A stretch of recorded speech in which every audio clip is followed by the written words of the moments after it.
sino porque el amor de Dios moraba en Juan. Cuando nosotros leemos las epístolas de Juan, primera, segunda y tercera de Juan, la expresión principal que se presenta en las epístolas de Juan, podemos encontrar la preeminencia del amor, como lo describió de alguna manera Pablo. Pablo le dedica un capítulo, pero Juan le dedica 3 epístolas. Cuando nosotros consideramos a este discípulo, creemos que es algo interesante, porque más de un 40% de su evangelio lo dedicó al tiempo del sacrificio y la crucifixión de Jesucristo. La primera palabra de esta tarde que nosotros podemos considerar es la palabra de provisión. Dios siempre estará presente a pesar de la necesidad que usted tenga. Hay personas que consideran que Dios no los escucha. Hay personas que consideran que Dios no sabe su necesidad. Hay personas que consideran que Dios no tiene cuidado de su vida.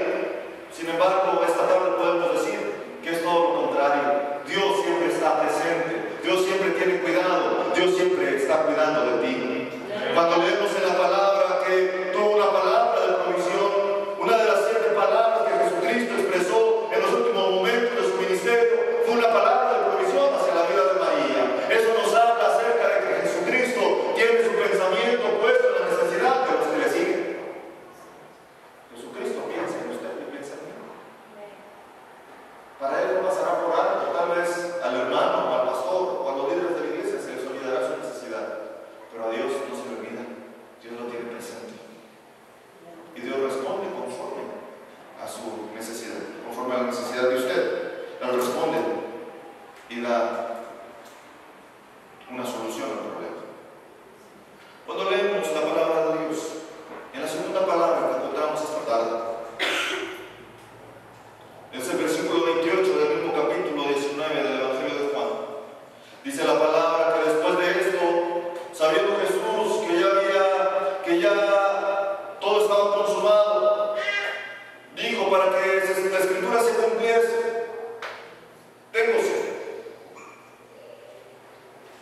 Y esta palabra yo quisiera unirla no solamente quisiera definir como palabra de necesidad o de angustia física esta palabra, de tengo sed, sino me gustaría considerar como una palabra de angustia y una palabra no solamente de angustia física, sino de angustia espiritual, junto con la palabra que encontramos en Mateo capítulo 27, versículo.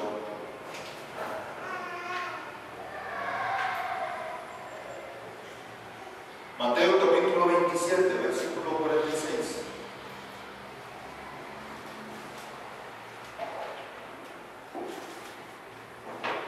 Cerca de la hora novena, Jesús clamó a gran voz diciendo: Elí, Elí, lama sabactani. Esto es: Dios mío, ¿por qué me has desamparado? Jesucristo sabía claramente el ministerio que vendría a cumplir. Jesucristo sabía claramente lo que tendría que padecer. Jesucristo sabía, no ignoraba lo que Él tenía que sufrir para poder traer salvación y vida eterna a la humanidad. Sin embargo, muchos de los comentaristas en este preciso versículo, capítulo 27, versículo 46 de Mateo, coinciden en el pensamiento de que en este momento de la expresión de Jesucristo, nosotros en un hebreo cristianizado, latinizado, por decirlo de alguna manera, lo leemos Elí, Elí, pero la expresión es de una manera más profunda y es como una expresión donde se jala aire para adentro, cuando en otro momento se saca, cuando lo hacemos en español. Es como un suspiro que Jesucristo estaba teniendo de necesidad. Cuando leemos que le dice: Dios mío, ¿por qué me has desamparado? Coincidimos pensando que en ese preciso momento todos los pecados de la humanidad estaban siendo puestos sobre el mismo cuerpo físico de Jesucristo. Jesucristo en su espíritu estaba agobiado y tanta era la multitud de los pecados que se sentía separado del Padre. Nunca en su ministerio y en toda su vida está expresado una expresión igual. No hay una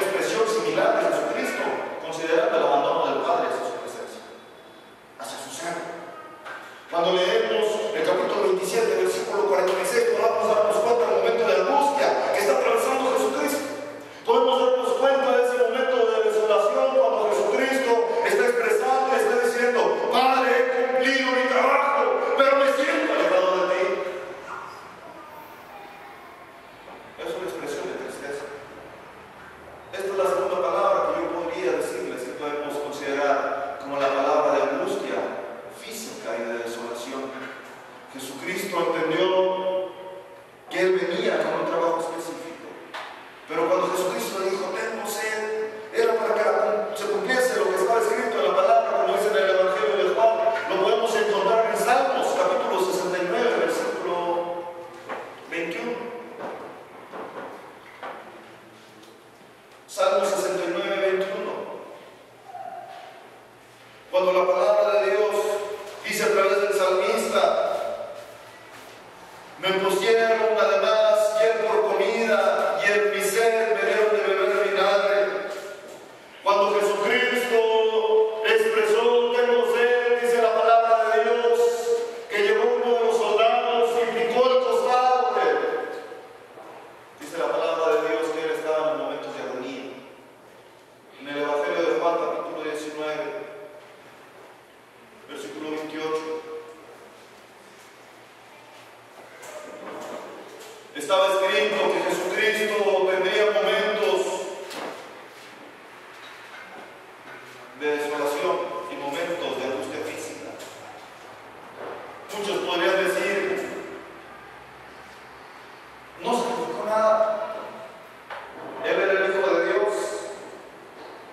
De ahí que nosotros creemos que era 100% humano y 100% Hijo de Dios. No era 50 y 50, como algunos quieren sostener ese pensamiento. Jesucristo era 100% humano, entendía y sufrió todas las necesidades que usted está sufriendo. Pero también era 100% Dios, porque sufrió, pero también tenía toda la posibilidad de poder llevar a cabo los milagros que Él quisiera y llevar a cabo lo que Él quisiera hacer. Sin embargo, cuando nosotros encontramos en el Evangelio de Juan, capítulo 19, versículo 28, podemos encontrar esa expresión que Jesucristo dijo después de esto, sabiendo Jesús que ya todo estaba hecho y consumado, dijo para que la Escritura se cumpliese, tengo sed. Jesucristo está diciendo en otras palabras, soy tan humano como tú. Entiendo lo que estás atravesando, entiendo lo que estás viviendo, entiendo cuando te sientes que no puedes continuar. Jesucristo está diciendo en determinado momento, me siento también como un ser humano. Cuando sufrí lo mismo que tú sufres, lo sufrió y todavía un poco más de lo que nosotros hemos sufrido. En esta expresión de angustia física podemos encontrar que a pesar de todo esto, Jesucristo no renegó, Jesucristo no se apartó, Jesucristo no intentó alejarse, Jesucristo no intentó renunciar, simplemente fue caminando como oveja llevada al matadero y delante de sus trasquiladores se enmudeció, como dice Isaías. Estaba escrito que Jesucristo tenía que pedir de beber para que se cumpliese la Escritura. Jesucristo sabía al pie de la letra lo que tenía que suceder. Cuando nosotros leemos Isaías 61, podemos encontrar en determinado momento en el ministerio de Jesús, estoy hablando acerca de lo que Jesucristo sabía que se tenía que ir a hacer. Jesucristo sabía lo que se tenía que decir. Jesucristo sabía lo que se había profetizado. Y entonces cuando leemos Isaías 61, cuando dice el Espíritu de Jehová está sobre mí por cuanto me ha ungido, todo ese pasaje que usted sabe.